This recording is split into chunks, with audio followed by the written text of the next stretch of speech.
صل على رسوله الكريم وبعد أعوذ بالله من الشيطان الرجيم بسم الله الرحمن الرحيم ظهر الفساد في البر والبحر بما كسبت أيدي الناس ليذيقهم بعد الذي عملوا لعلهم يرجعون إن الله وملائكته يصلون على النبي يا أيها الذين آمنوا صلوا عليه وسلموا تسليما اللهم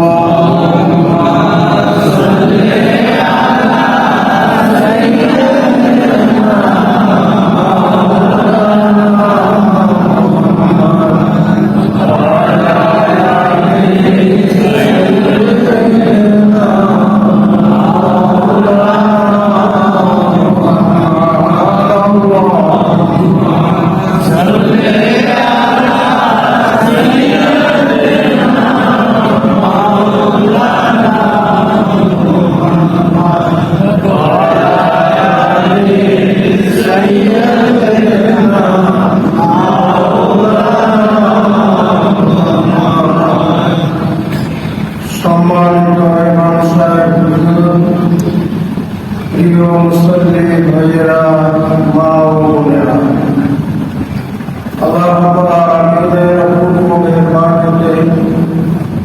আমরা রমজান মুবারক পার করেছি এবং এখন আমরা সবার কষ্টের মধ্যে আছি।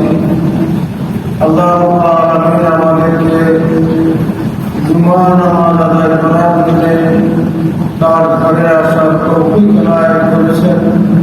এজন্য সকলে বলেন আলহামদুলিল্লাহ।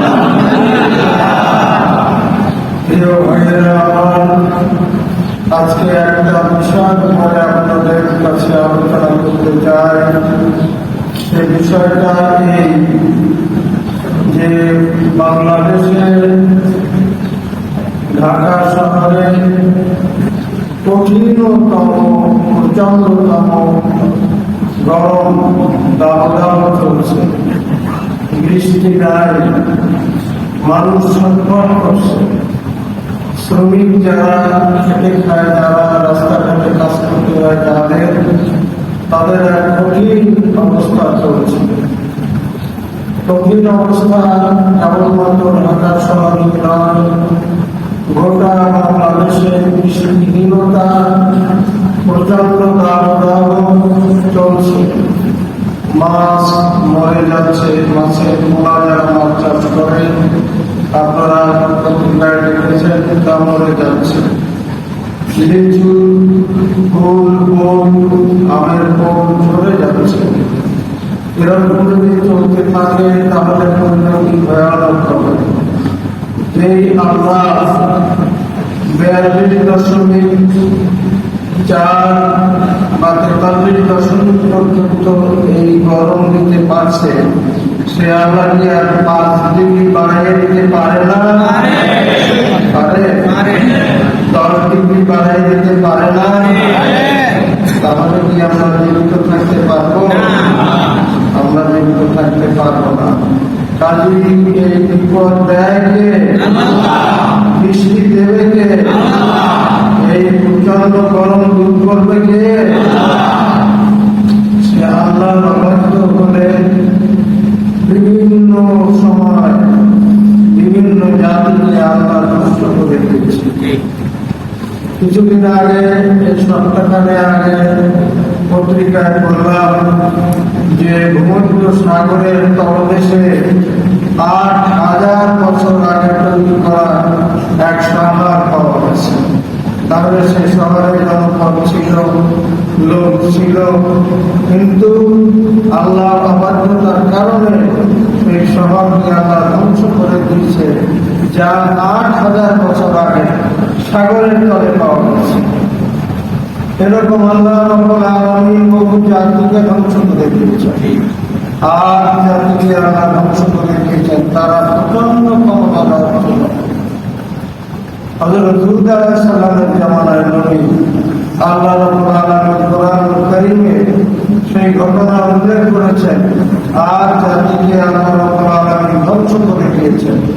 সামুদ জাতিকে আল্লাহ রাব্বুল আলামিন ধ্বংস করে দিয়েছেন।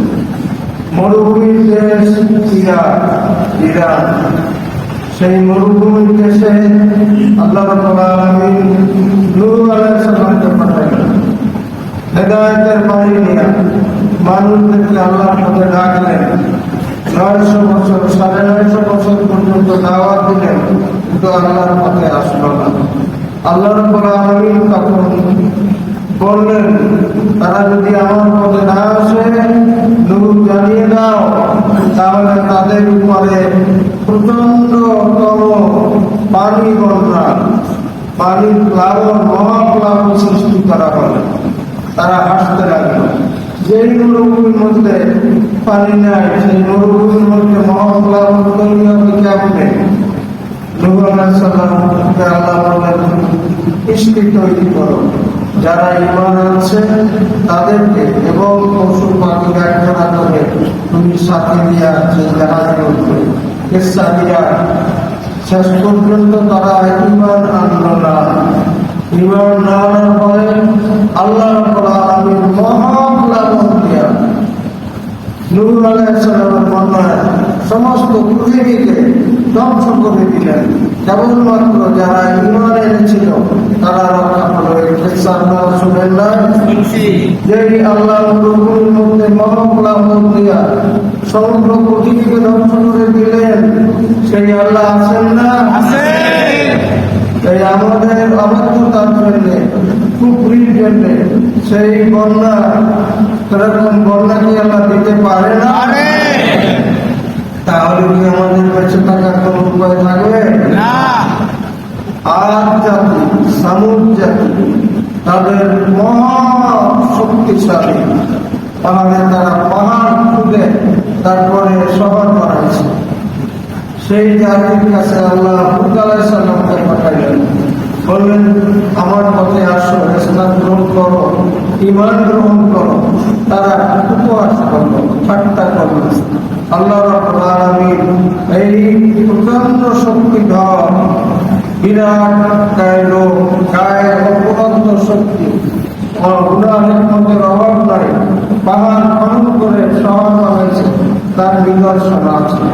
আল্লাহ বলেন, তুলসিরু ফিল আরদি, তোমরা পৃথিবী ভ্রমণ করো, দেখো কাইফা কানা আকিবাতুল মুজরিমিন, আমার কথা যারা না মানছে তাদের শেষ পরিণতি কি হয়েছে তোমরা সচক্ষে দেখো, সেই নিদর্শন বিদ্যমান আছে। আল্লাহ রাব্বুল আলামিন শেষ পর্যন্ত আদ জাতিকে, সামুদ জাতিকে ধ্বংস করে দিলেন। কোরআন কারীমে সেই কথা আছে। সেই আল্লাহ আছে না? আছে। সারা দুনিয়ায় এরকম পাপাচার চলছে, আমাদের দেশেও চলছে। আল্লাহ রাব্বুল আলামিন কওমে আদকে যেভাবে ধ্বংস করে দিয়েছেন, কওমে সামূদকে যেভাবে ধ্বংস করে দিয়েছেন, আমাদেরকেও কি সেইভাবে ধ্বংস করে দিতে পারেন না? আল্লাহ পারেন, আল্লাহ পারে। নূহ আলাইহিস সালামের জামানায় আল্লাহ দেখাইছেন যে না মানলে কি হয়। হুদ আলাইহিস সালামের জামানায় আল্লাহ দেখাইছেন আল্লাহর কথা না মানলে কি হয়। পাপাচারী করেছে, গুনার কাজ করেছে, বদমাশি করেছে কারা? এই হযরত ইয়া আলাইহিস সালামের জামানায় লাওয়াতা পুরুষে পুরুষে পাপকর্ম তারা করছে। আল্লাহ রাব্বুল আলামিন নবী পাঠাইছেন, হুঁশিয়ার করে দিয়েছেন, নবীকে ঠাট্টা করেছে, উপহাস করেছে। তারপর আল্লাহ রাব্বুল আলামিন যখন আল্লাহ তাদের উপরে গজব পাঠিয়ে দিলেন, আমি সেই জায়গা দেখছি সেটা ইসরায়েল রাষ্ট্র এবং বিশ্বের মাঝখানে একটা বিরাট সাগর।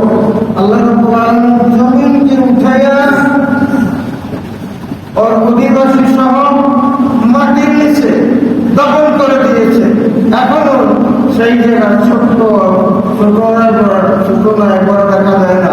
এপারে জর্দান, ওপারে ইসরায়েল রাষ্ট্র, মাঝখানে সেই সাগর, মরুসাগর, মরা সাগর দেখছি।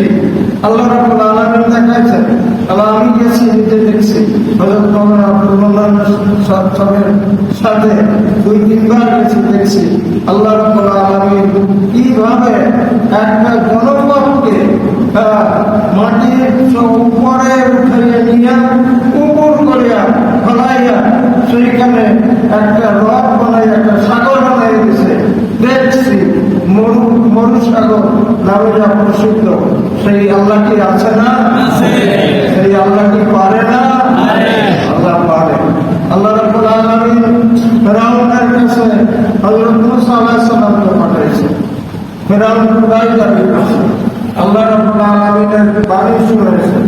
আল্লাহ বাণী শুনে না, ইসলাম কবুল করে না, ঠাট্টা করছে, মশকরা করছে, একের পর এক বিপদ দিয়া আল্লাহ রাব্বুল আলামিন সতর্ক করে দিয়েছেন, তোমরা সতর্ক হও, তোমরা সতর্ক হও, ঈমান আনো।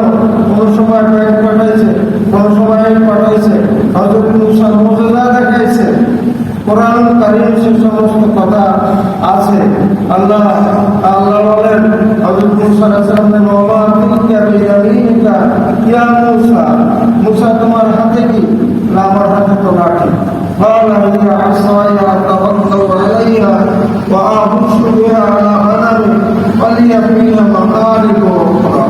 আমি এটা ছাগলের পাতা পরিয়া খাওয়াই, এটা ঘর দিয়ে আমি চলি, এখানে অনেক উপকার, আমার লাঠি। আল্লাহ বলেন মূসা লাঠিটা ছাড়িয়ে দাও। মহাজগর হয়ে গেল। আল্লাহ বলেন মূসা আবার ওই সাপটারে ধরো, ভয় পেও না। মূসা আলাইহিস সালাম লাঠি হয়ে গেল। মুজিজা আল্লাহ দেখালেন, তার অনেক মুজিজা দেখালেন, কিন্তু ফেরাউন খোদাই দাবি ছাড়ল না, ফেরাউনের কাউম ছাড়ল না। আল্লাহ হযরত মূসা সতর্ক করে দিলেন, আল্লাহর গজব কিন্তু আসবে। ঈমান লও, ঈমান তারা নেয় নাই, আল্লাহর গজব আসছে। মূসা আলাইহিস সালামকে মারবার জন্য ফেরাউন লস্কর নিয়ে রওনা করছে, লোহিত সাগরের দিকে এসে পড়ছে। এখন সামনে সাগর, পিছনে হাজার হাজার ফেরাউনের সৈন্য, ফেরাউন নিজে। কোথায় যাবে? বনি ইসরাইল কাউমকে নিয়ে মূসা আলাইহিস সালাম যাবে কোথায়? পিছনে হাজার হাজার সৈন্য ফেরাউনের সাথে, আর সামনে সাগর, যাবে